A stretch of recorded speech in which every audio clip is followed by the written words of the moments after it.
The four clubs, 2015-2016 league champions Slingers FC, runners-up Alpha United and City sides Pile FC and Georgetown Football Club, took the decision not to compete in the 2016-2017 tournament. The club's officials argued that the Guyana Football Federation's move to expand the league from 8 to 10 teams had breached a contractual agreement that was signed by the Normalization Committee and the 8 elite clubs. Questioned on the issue at the Federation's end-of-year press briefing recently, President of the Guyana Football Federation, Wayne Forde, said the reintegration of the clubs will have to follow a process that is embraced by both parties, that is, the Federation and the clubs. In terms of sanctions being meted out against those clubs by the Guyana Football Federation, though we have written to the clubs formally and indicated to them that their actions have affected their standing with the Federation. Beyond that, it is not expected that any further action will be taken. The board will be meeting early in the new year to discuss and figure out exactly how, what pathway we can show these four clubs in terms of their reintegration into the sport.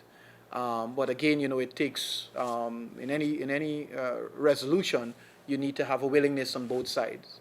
And ultimately what we want is to have the players, which is our major concern.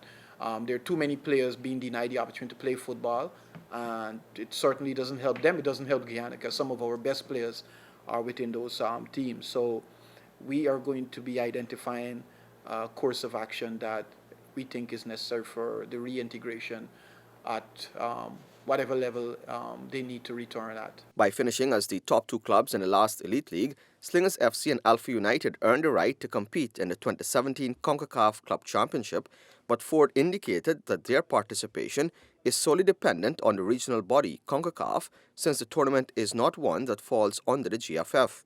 Meanwhile, on the question of whether the GFF not taking a tougher stance in terms of instituting suspensions or bans on the clubs, creating a dangerous precedent, Forde responded by saying, "There's no one walking back into anything.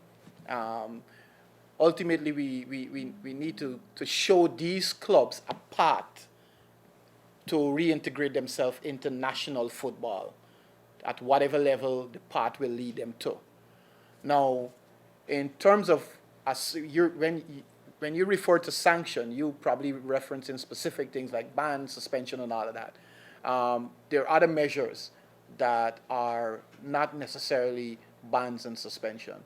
I'm not going to get into the specifics at this moment, but the clubs have been written to, and we are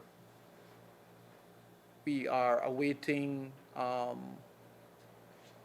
their response before any further action is taken. Forde further stated that the players would all be eligible for transfer during the window in January, despite the actions of their respective club. Every player registered to every club in Guyana will be free to move during the transfer window that opens up in January. Every player. The second season of the Stag Elite League started on November 13, with 6 teams competing, a reduction of 2 teams from the previous edition of the tournament. Those vying for top honours are Victoria Kings, Top 20, Buxton United, Monetta Lust, Fruta Conquerors and the Guyana Defence Force. The league will restart on February 5. Reporting for Newsroom, I'm Avinash Ramzan.